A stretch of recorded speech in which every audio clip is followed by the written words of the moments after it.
صبح کے وقت سارے شہر میں کوہرام مچا ہوا تھا کہ کمشنر کی لاڈلی بیٹی کی وفات کی خبر ہر طرف پھیل گئی تھی۔ رشتہ دار اور غمگساروں کے ہجوم سے کوٹھی میں پاؤں رکھنے کی جگہ نہیں ملتی تھی۔ اس اچانک حادثے سے سارے خاندان پر غم کے بادل چھا گئے۔ ماں باپ کی حالت نہایت قابل رحم تھی، شدت غم سے پاگل ہوتے جا رہے تھے۔ اکلوتی بیٹی کی مرگ ناگہاں یعنی اچانک موت ان کے لیے قیامت سے کم نہیں تھی۔ ماتم و فغاں کے شور میں دوپہر کے وقت جنازہ اٹھا۔ عیسائی مذہب کے رسوم کے مطابق لاش ایک تابوت میں بند کر دی گئی تھی۔ جنازے کے ساتھ ساتھ ملا جی آنکھوں میں آنسو لیے چل رہے تھے۔ عیسائی قبرستان پہنچ کر تابوت کو ایک پختہ یعنی پکی قبر میں اتارا گیا اور اوپر سے سنگ مرمر کی سل رکھ کر قبر کا کھلا ہوا حصہ بند کر دیا گیا۔ دفن کی آخری رسم ادا ہو جانے کے بعد لوگ قبرستان سے واپس لوٹ گئے۔ ملا جی اپنے ذہن میں قبر کا نشان اچھی طرح محفوظ کر کے سب کے بعد واپس ہوئے، سیدھے کمشنر صاحب کی کوٹھی پر پہنچے اور ڈبڈبائی ہوئی آنکھوں کے ساتھ کلمہ تعزیت کہہ کر گھر واپس چلے آئے۔ آج انہیں پوری رازداری کے ساتھ ایک اہم فرض سر انجام دینا تھا۔ اقدام اتنا سنگین تھا کہ ہر قدم پر خطرات کے اندیشے راہ میں رکاوٹ بنتے نظر آتے تھے۔ رات کی تنہائی میں لوگوں کی نظر سے بچ کر عیسائی قبرستان سے کسی لاش کو منتقل کرنا اتنا آسان کام نہیں تھا۔ حالات کی نزاکت سوچ کر ملا جی کانپ اٹھے تھے، لیکن ایک مرنے والی سے کیے ہوئے وعدے کی تکمیل بھی بہت ضروری تھی۔ اسلام کا رشتہ اخلاص بھی اس امر کا متقاضی تھا کہ جیسے بھی ہو اس فرض کو سر انجام دیا جائے۔ ملا جی کا ضمیر اندر سے جاگ اٹھا تھا۔ آخر بسم اللہ پڑھ کر انہوں نے اس مہم کا آغاز کر ہی دیا۔ اپنے چند قابل اعتماد دوستوں کو لے کر گھر سے چلے اور شروع سے آخر تک ان سے سارا ماجرا بیان کیا۔ واقعہ سن کر لوگوں کی آنکھوں میں آنسو امڑ آئے۔ انہوں نے کف افسوس ملتے ہوئے ملا جی سے کہا، افسوس صد افسوس کہ اسی شہر میں اسلام کی فتح و صداقت کا اتنا عظیم الشان واقعہ رونما ہوا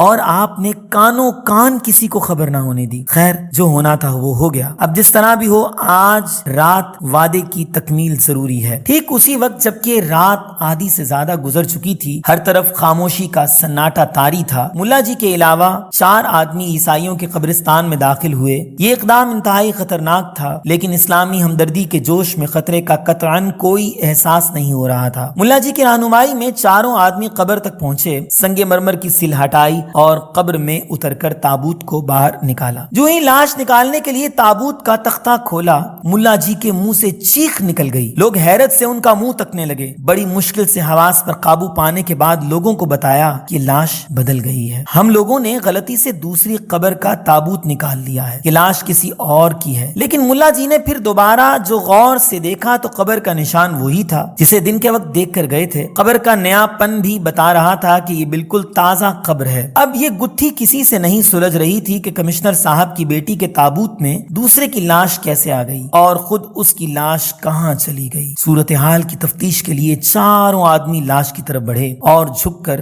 دیکھ ہی رہے تھے کہ ان میں سے ایک شخص بے ساختہ چیخ پڑا، ارے یہ لاش تو بارہ بنکی کے مرزا جی کی ہے، میں انہیں اچھی طرح جانتا ہوں۔ اس واقعے سے ان لوگوں پر دل ہلا دینے والی ایک عجیب قسم کی ہیبت طاری ہو گئی۔ دہشت سے کانپنے لگے اور فوراً ہی تابوت کا منہ بند کر کے اسے قبر میں اتارا اور اوپر سے سنگ مرمر کی سل رکھ کر تیز تیز قدموں سے باہر نکل گئے۔ گھر پہنچ کر دیر تک سب پر سکتہ طاری رہا۔ کئی گھنٹے کے بعد جب حواس بجا ہوئے تو ملا جی نے کہا کہ عالم برزخ کے یہ تصرفات ہماری سمجھ سے بالاتر ہیں۔ مشیت الہی کے راز کو سمجھنا اپنے بس کی بات نہیں ہے، لیکن اتنی بات ضرور سمجھ میں آتی ہے کہ جب کمشنر صاحب کی بیٹی کی قبر میں 12 بنکی کے مرزا جی کی لاش ہے تو یقیناً مرزا جی کی قبر میں کمشنر کی بیٹی کی لاش ہوگی۔ لوگوں نے کہا یہ بات فرض تو کی جا سکتی ہے لیکن یقین نہیں کیا جا سکتا۔ بہتر ہوگا کہ حقیقت کا سراغ لگانے کے لیے ہم لوگ 12 بنکی چلے اور مرزا جی کی قبر کھود کر دیکھ لیں۔ یہ بات طے کر کے سب لوگ اپنے اپنے گھروں کی طرف لوٹ گئے۔ بستر پر پہنچنے کے بعد ہر شخص کے ذہن میں یہی عجیب و غریب واقعہ گھوم رہا تھا۔ دوسرے دن ملا جی اپنے 4 ساتھیوں کے ہمراہ 12 بنکی پہنچ گئے، سیدھے مرزا جی کی کوٹھی کا رخ کیا۔ دروازے پر آدمیوں کا ہجوم لگا ہوا تھا۔ دریافت کرنے پر پتا چلا کہ پرسوں مرزا جی کا انتقال ہو گیا ہے۔ آج ان کا تیجا یعنی تیسرا دن ہے۔ اظہار افسوس اور رسم تعزیت ادا کرنے کے بعد یہ لوگ بھی ایصال ثواب کی مجلس میں شریک ہو گئے۔ فارغ ہونے کے بعد خواہش ظاہر کی کہ ہمیں قبر تک پہنچا دیا جائے تاکہ ان کی قبر پر فاتحہ پڑھ کر کم از کم